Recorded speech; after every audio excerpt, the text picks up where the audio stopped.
approaching Soviet airspace. 20 minutes to drop off. Commencing internal depressurization. Equipment check. Arm main parachute. All right. Ready to go. Drop zone still showing a high pressure mass. Cav okay. Good. We've got high visibility.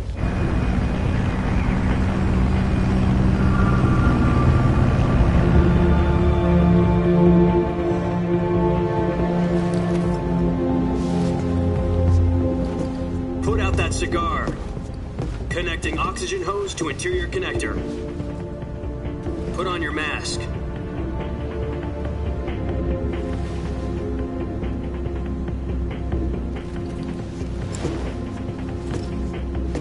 Does this panty waste know what he's doing?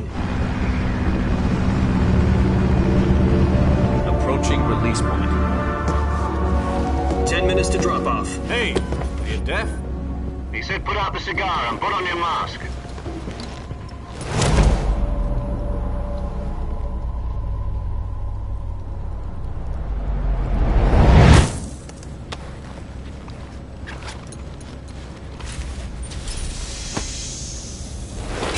Depressurization complete.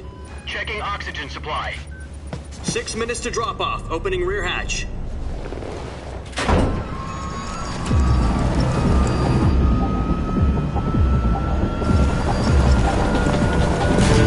Sunrise.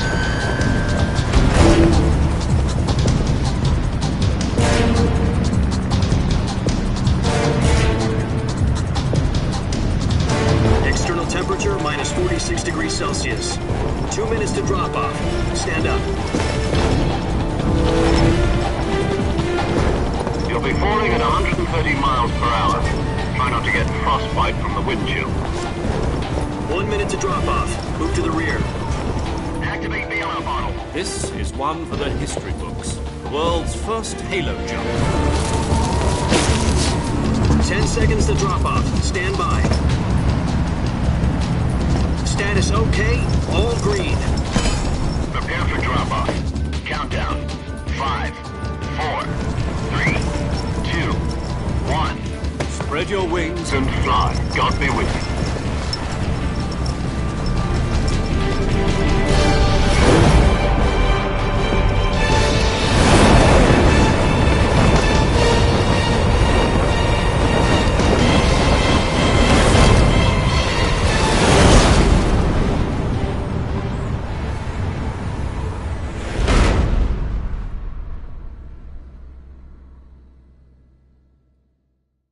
Jack, I've got some important news.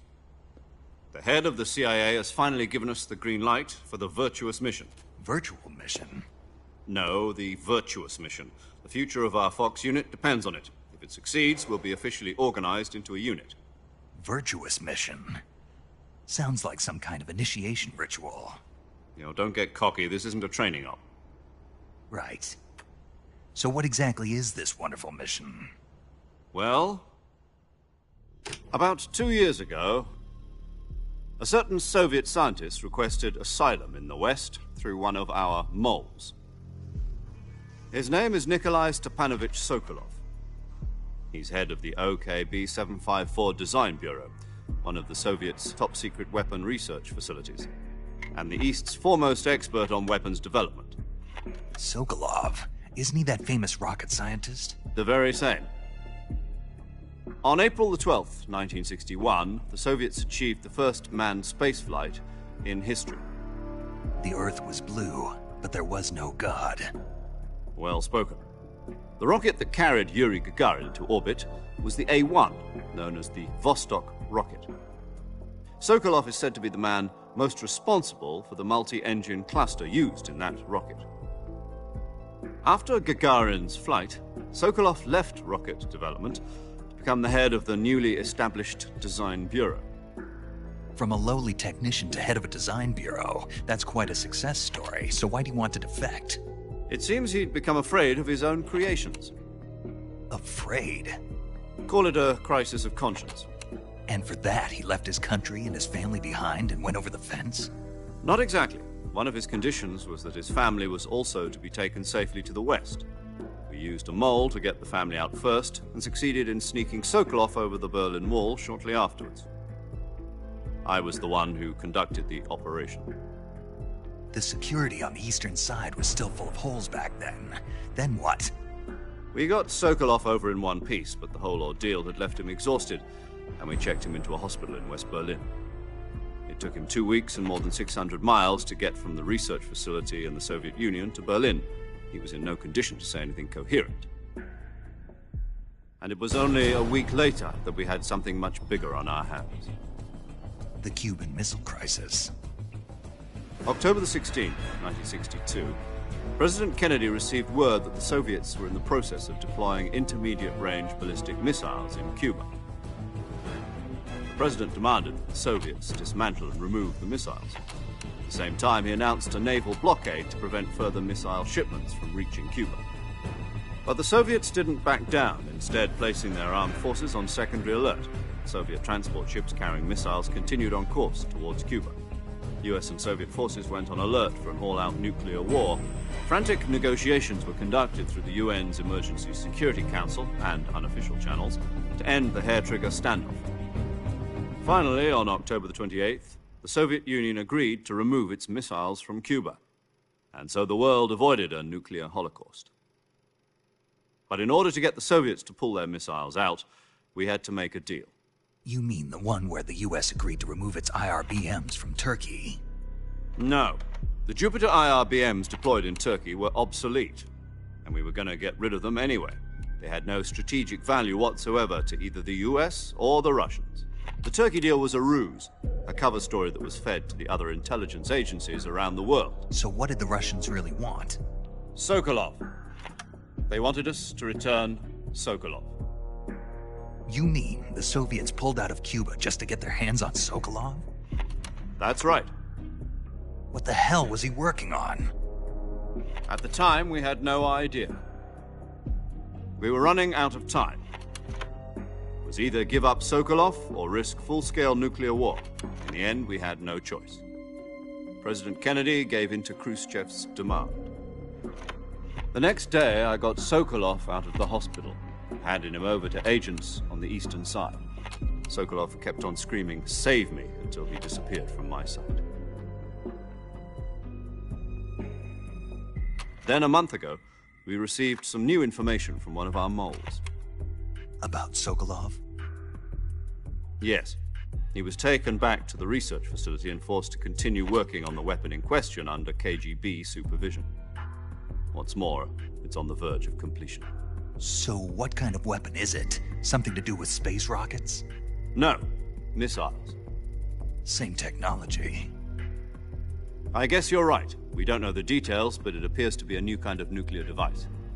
For half a year now, the Soviets have been conducting frequent nuclear tests at Semipalatinsk. Something to do with the weapon, I assume. We're talking about a secret weapon so big that Khrushchev was ready to pull out of Cuba to get it back. Is Sokolov still in the facility? No. According to our intelligence, he's in Selinoyarsk, a place in the mountains about 3 miles to the west that's known as the Virgin Cliffs. The Virgin Cliffs. Nice name for a virtuous mission.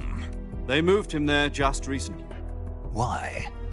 Apparently, they're conducting a field test of the weapon, but it's our best chance to get him back. This mission would never have been possible if he was still in the research facility. This is our last chance. Sokolov must have known that too when he contacted us.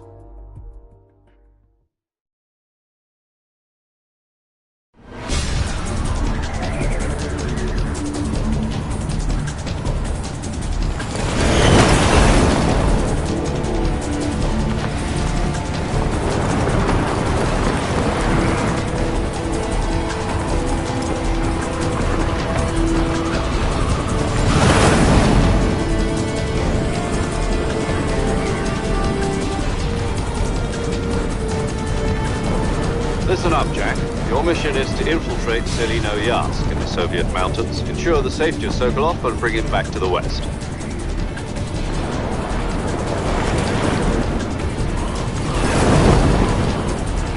If we don't get Sokolov back before that weapon is complete, we'll be facing a major crisis. The clock is ticking.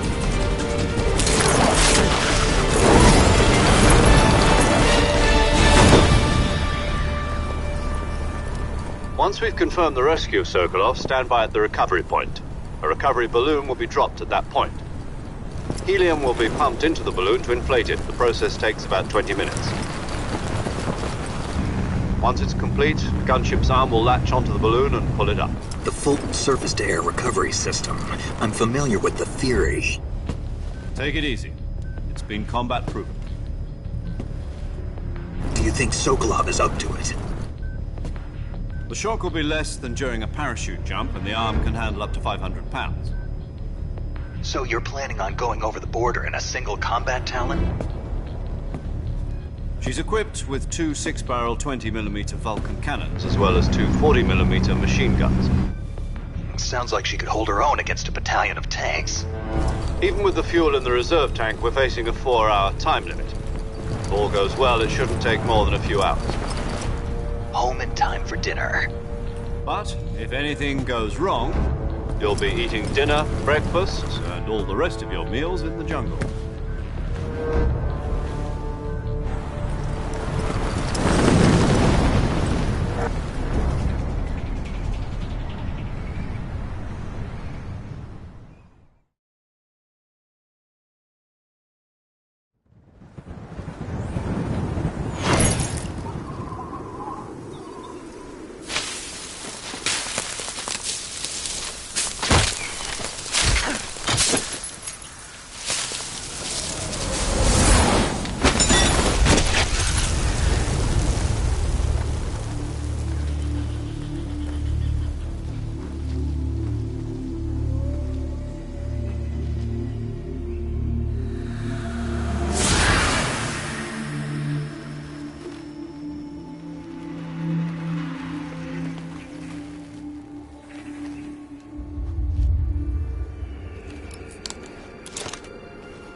Do you copy? You're already in enemy territory, and somebody might be listening in. From here on out, we'll be using code names to refer to each other. Your code name for this mission will be Naked Snake. I'll be referring to you as Snake from now on. You're not to mention your real name. Snake? Oh, you don't like snakes? What do you mean? Well, you've eaten one before, haven't you? In survival training. I'm glad to hear that. I don't know if I'd ever order one in a restaurant, but... Be careful, you might not have a choice. What about you, Major? What should I call you? Let's see. I'll be Tom. Call me Major Tom. This will be a sneaking mission. You must not be seen by the enemy. You must leave no trace of your presence. Is that clear? This kind of infiltration is the Fox unit's speciality. In other words, weapons and equipment are procured on site. That goes for food as well. You're completely naked, just as your name implies. Great. Now I see why you asked me if I like snakes. I suppose calling me Snake was your idea of a joke, too. No. There's a good reason for that. I'll tell you later when the time is right. Gotcha. Getting back to the subject, how exactly am I supposed to feed myself? You've been issued a knife and a tranquilizer gun. Use them to hunt for food. You'll also find some medical supplies in your backpack. Yeah, about the backpack. I lost it in a tree on the way down. I see. Well, you'd better go back and get it then. You know where it is? No problem. I can see it from here. It's stuck on a branch. To climb a tree, stand in front of a tree that's covered in ivy and press the action button. I'll be monitoring your progress over the radio. We can't risk violating Soviet airspace, but I'll be in the gunship. My frequency is 140.85. I'll give you a call if I need to talk to you. If you need to talk to me, use the send function. Okay, Snake, go get your backpack.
I see you've retrieved your backpack, Snake.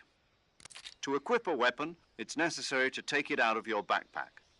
In the survival viewer, choose Weapon from the backpack.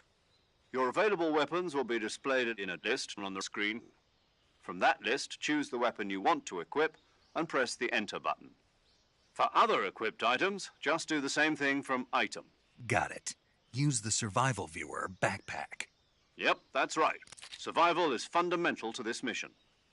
After you've been out in the field for a while, your stamina will start to drop. If your stamina gets too low, it'll affect your performance. You won't be able to shoot accurately, for example, and your wounds won't heal as smoothly. Keep an eye on your stamina so you don't run out.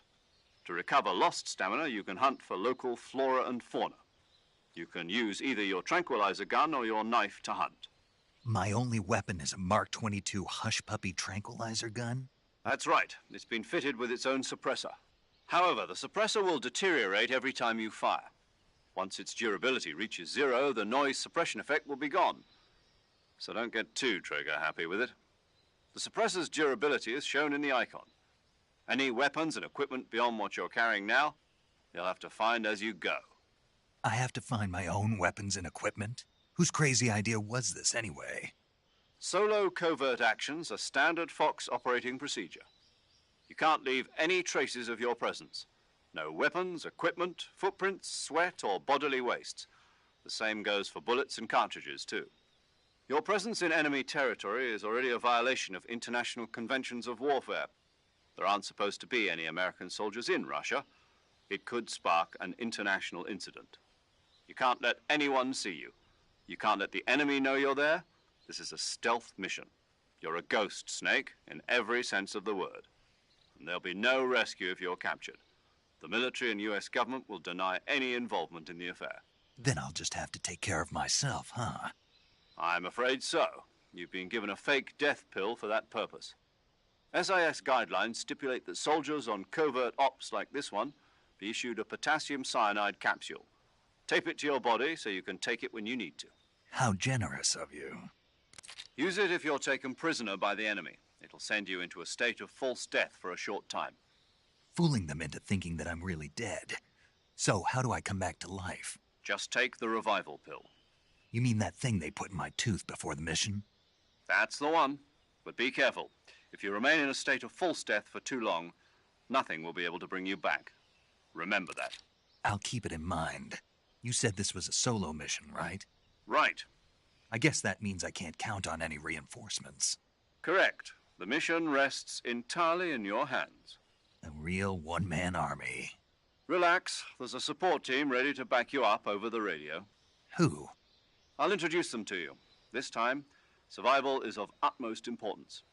The first member of the support team will be in charge of monitoring your physical condition, acting as a medic, so to speak, as well as recording your mission data.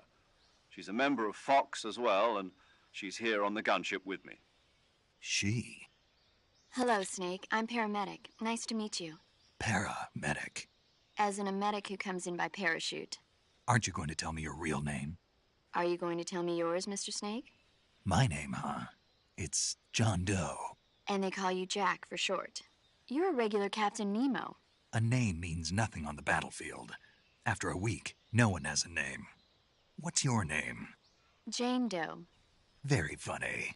I wasn't joking, but I'll tell you my name only if you manage to make it back alive. My frequency is 145.73.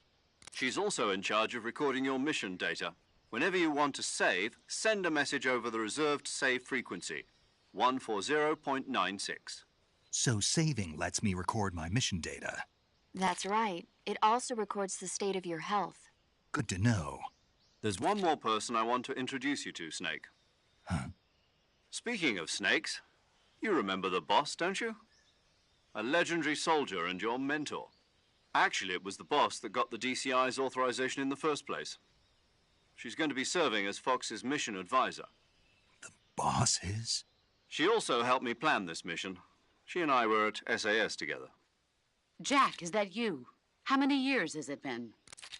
Boss? That's right. It's me. Oh. Talk to me. Let me hear your voice. It's been 5 years, 72 days, and 18 hours. You've lost weight. You can tell just by the sound of my voice. Of course I can. I know all about you. Really? Well, I don't know anything about you. What's that supposed to mean? Why'd you disappear on me all of a sudden? I was on a top-secret mission. You didn't need me anymore. But there were still so many things I wanted you to teach me. No, I taught you everything you needed to know about fighting techniques. I taught you all I could. The rest you needed to learn on your own. Techniques, sure. But what about how to think like a soldier? How to think like a soldier? I can't teach you that. A soldier needs to be strong in spirit, body, and technique. And the only thing you can learn from someone else is technique. In fact, technique doesn't even matter. What's most important is spirit.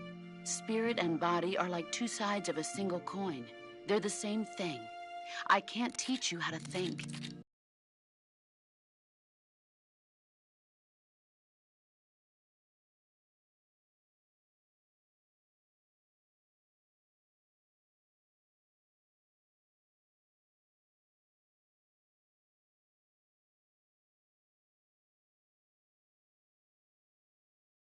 You'll just have to figure it out for yourself. Listen to me, Jack. Just because soldiers are on the same side right now doesn't mean they always will be. Having personal feelings about your comrades is one of the worst sins you can commit. Politics determine who you face on the battlefield.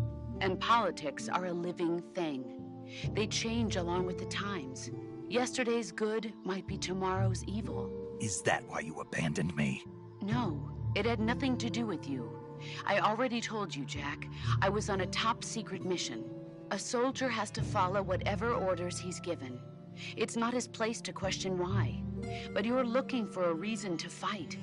You're a natural-born fighter, but you're not quite a soldier.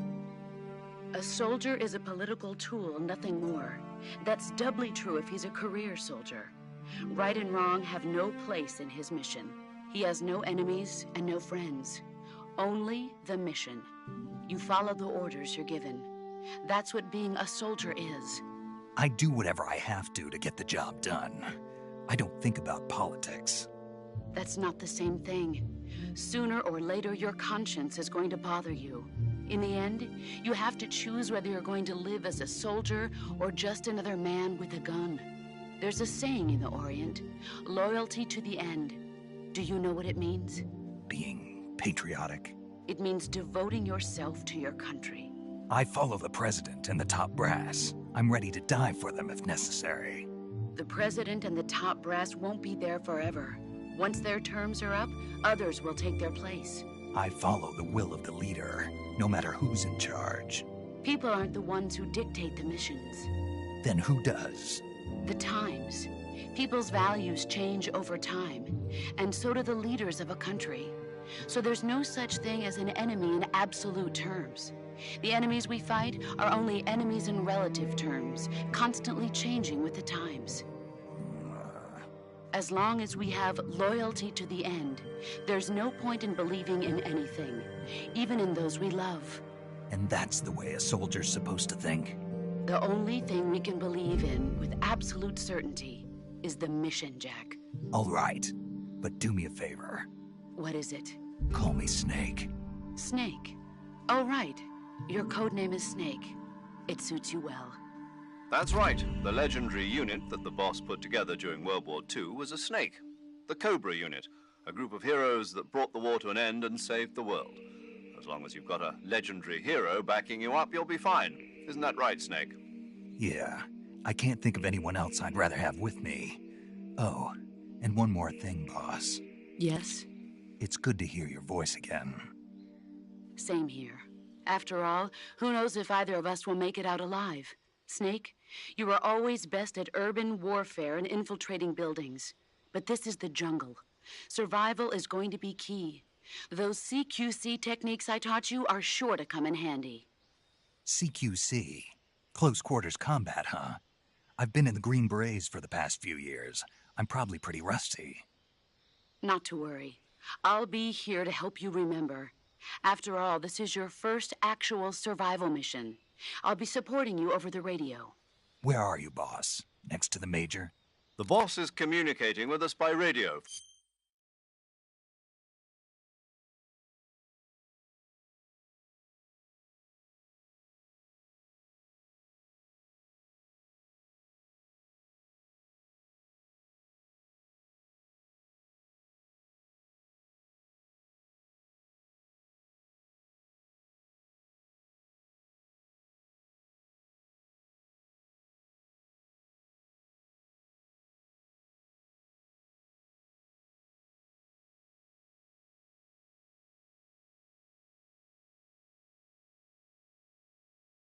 From aboard a permit-class submarine in the Arctic Ocean.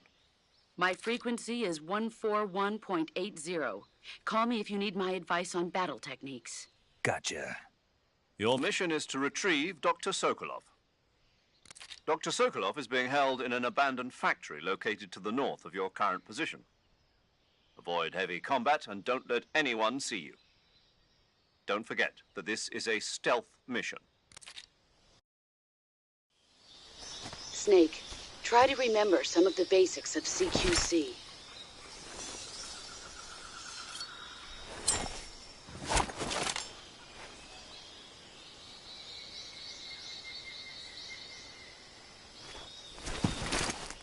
Commencing virtuous mission now.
Saving the game, Snake?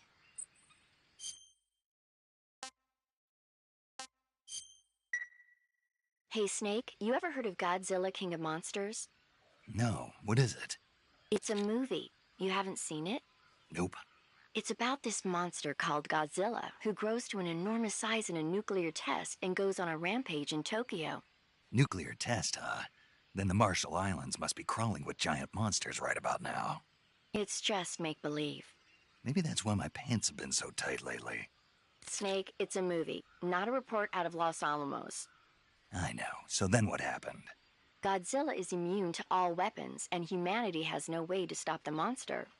Dr. Shirazawa develops a new type of weapon, but meanwhile Godzilla is getting closer and closer to Tokyo, obliterating everything in his path. It was originally a Japanese movie, but they made an American version too. I recommend seeing the original Japanese one if you ever get the chance. It's mostly mindless fun, but it's also got a serious anti-nuke message as well. Where can I see the original? You'll just have to go to Japan. Really? That's too bad. If you wait 40 years, you might be able to see it in America too. It might even win awards all across the globe in 60 years. Why's that? 2024 will be Godzilla's 70th birthday. You think they're still going to be making Godzilla movies then? Of course. Everybody loves Godzilla. You sure know a lot about movies. I don't suppose you're the movie-watching type, are you? Not really. Okay, then I'll tell you everything I know. When the going gets tough, movies can save your life. It's always good to be able to look at things from a different perspective when you get in a jam. That's the magic of movies. No kidding. Well, I guess it might at least make a nice distraction. That's the spirit, Snake. Have a little fun.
Do you want to save?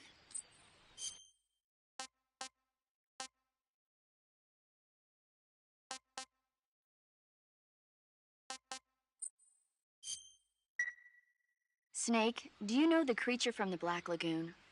Nope, never heard of it. These scientists are investigating a place deep in the Amazon called the Black Lagoon, and they get picked off one after the other by this fishman thing. And there was this scene when the heroine is going for a swim, and the creature sneaks up on her from underwater. Oh, I thought my heart was going to stop. I mean, of course, the 3D effects in It Came from Outer Space were a lot more intense, but... It wouldn't be referring to you coming from outer space, would it? How rude! Why do you say that? Because no one on Earth could be as charming as you. Fine. I'll just get to the point, Snake. Be careful of what's around you when you're in the water. Just imagining you swimming in those jungle rivers makes me think of you being attacked by a fishman. I appreciate the concern. Fishmen aren't the only things that'll attack you in the water. Really be careful out there. Okay. And don't be attacking any pretty girls going for a swim, either. Are you calling me a fishman? You started it.